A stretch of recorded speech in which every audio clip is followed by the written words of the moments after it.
Hey folks, welcome back. This is the Roaming Prepper channel. I'm your host Pete, and today I'm going to do a short video about prepping for your pets.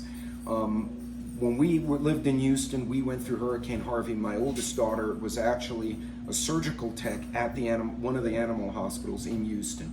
She said, "Dad, the number of animals, pets, not wild animals, but dogs and cats that were abandoned and left in their homes during the storm and showed up at our hospital because people saw these animals in distress and brought them to us not knowing what else to do." She said it was an amazingly high number. So first of all, if you have pets, you need to plan on evacuating them if it gets to the point due to fire, flood, or whatever that you have to leave. Don't tie your dog in the backyard with food and water and think they'll be okay. If anything, you're better off not tying them down at all, because you tie him to the back post and it gets a flood, he can't swim away, she can't climb anywhere, they're just gonna drown. You've basically sent your dog to its death. Don't do that. I would recommend, one, getting familiar with hotels outside your area or certain brands of hotels that will allow you to keep pets. Now, many of them will charge a pet deposit fee, so you gotta be familiar with that.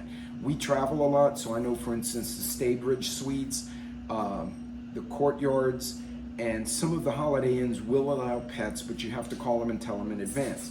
They may limit the size of pet or the number of pets, or you may have to pay an extra fee for every 2 pets. Do a little homework, get familiar with hotels that will accommodate your pets. 2, make sure every pet, if it's a dog, has a harness and a leash, and if they like to bark, you may need to bring a muzzle. Now, I know that you feel kind of bad muzzling your dog, but if you go to a hotel and your dog starts biting and snapping, or if you go to a shelter and your dog gets belligerent or disruptive, they can kick you out. Whether it's a Red Cross shelter, a state shelter, a church shelter, or a hotel, you may get kicked out if your pet doesn't behave.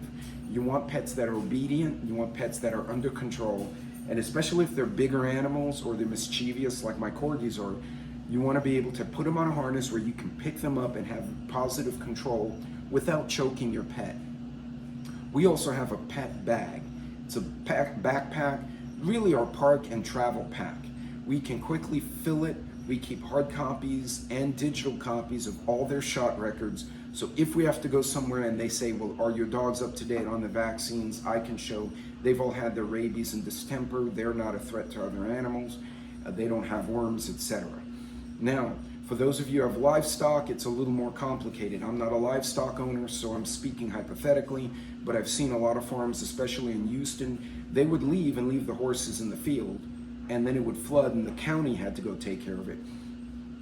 Talk to farmers or ranchers outside your area, or even high schools that have FFA. Many of them may make accommodation for certain livestock. They may have an open area outside of your area, so if you get flooded, you get chemical exposure, whatever, and you have to bail, you take your horses, you take your pets, you can leave your animals at the high school, but you need to make those arrangements in advance.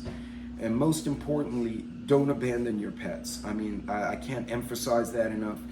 Thousands of dogs and cats. Now, granted, cats are idiots and they sometimes run away, but people left their dogs in the yard and it left food and water. Like, what good is that going to do?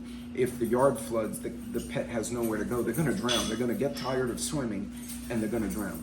So bring them with you, have your harness, have a pet bag, and most importantly, don't forget them. Don't abandon your animals, okay? That's your responsibility.